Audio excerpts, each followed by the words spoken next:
Assalomu alaykum. Milliy statistika qo'mitasida faoliyat yuritish istagidamisiz?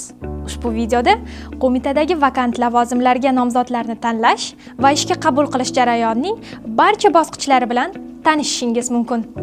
Ishga qabul qilish jarayoni ochiqlik, shaffoflik, xolislik va teng imkoniyat tamoyillari asosida amalga oshiriladi. Qo'mitaga ishga qabul qilish jarayoni 5 ta asosiy bosqichdan iborat. Keling, ularni har biri bilan batafsil tanishamiz. Birinchi bosqich vakant lavozimni e'lon qilish va nomzodlardan arizalarni qabul qilish jarayoni. Milliy statistika qo'mitasidagi mavjud vakant lavozimlar haqidagi e'lonlar qo'mitaning rasmiy veb-saytida hamda Headhunter.uz, LinkedIn platformalarida joylashtiriladi. E'londa lavozim nomi, asosiy vazifalar, nomzodga qo'yiladigan malakaviy talablar va ariza topshirish bilan bog'liq zarur ma'lumotlar ko'rsatiladi. O'zingizga mos vakant lavozimni tanlaganingizdan so'ng Headhunter.uz platformasi yoki qo'mitaning rasmiy veb-sayti orqali ariza topshirishingiz mumkin.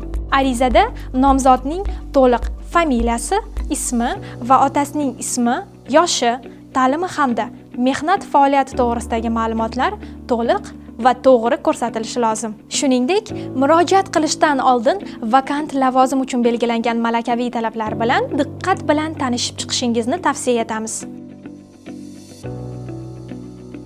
Ikkinchi bosqichda kelib tushgan arizalar o'rganib chiqiladi. Nomzodlar vakant lavozim uchun belgilangan ma'lumoti, mutaxassisligi, ish tajribasi va boshqa malakaviy talablar asosida dastlabki saralashdan o'tkaziladi. Belgilangan talablarga mos keladigan nomzodlar tanlovning keyingi test bosqichiga tavsiya etiladi. Uchinchi bosqich test sinovi. Dastlabki saralashdan muvaffaqiyatli o'tgan nomzodlar bilan ular arizada ko'rsatgan aloqa ma'lumotlari orqali bog'laniladi hamda test sinovining sanasi, vaqti, o'tkazilish joyi haqida xabar beriladi. Test topshiriqlari nomzod hujjat topshirgan vakant lavozimning faoliyat yo'nalishidan kelib chiqqan holda belgilanadi. Bundan tashqari, barcha vakant lavozimlar bo'yicha nomzodlarning mantiqiy va tahliliy fikrlash qobiliyatini baholashga qaratilgan IQ test o'tkaziladi. Keyingi bosqichga o'tish uchun nomzod test sinovidan belgilangan yetarli ballni to'plashi kerak. To'rtinchi bosqich komissiya a'zolari ishtirokida suhbat.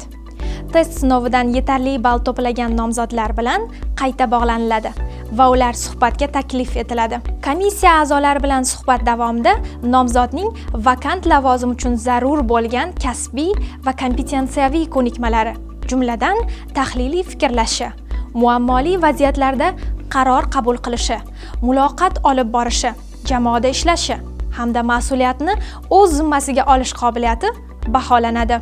Suhbatda berilishi mumkin bo'lgan kompetensiyaviy savollar ro'yxati bilan qo'mitaning rasmiy veb-saytida oldindan tanishish mumkin. 5-bosqichda tanlovdan muvaffaqiyatli o'tgan nomzodlar yakuniy suhbatga taklif etiladi. Yakuniy suhbat natijasiga ko'ra vakant lavozimga eng munosib nomzod tanlanadi va ishga qabul qilish bilan bog'liq hujjatlarni rasmiylashtirish jarayoni boshlanadi. Tanlov bosqichlarining natijalari nomzodning arizada ko'rsatgan telefon raqami, elektron pochta manzili yoki boshqa aloqa vositasi orqali uning o'ziga shaxsan ma'lum qilinadi. Milliy statistika qo'mitasi bilimli, mas'uliyatli, tashabbuskor va rivojlanishga intiluvchi mutaxassislarni o'z jamoasiga taklif etadi. Mavjud vakant lavozimlar haqidagi ma'lumotlarni qo'mitaning rasmiy veb-sayti hamda Headhunter.uz, LinkedIn platformalari orqali kuzatib boring. Sizning bilimingiz, salohiyatingiz va tashabbusingiz biz uchun muhim. Qo'mitamiz jamoasining bir qismiga aylanish imkoniyatini qo'ldan boy bermang.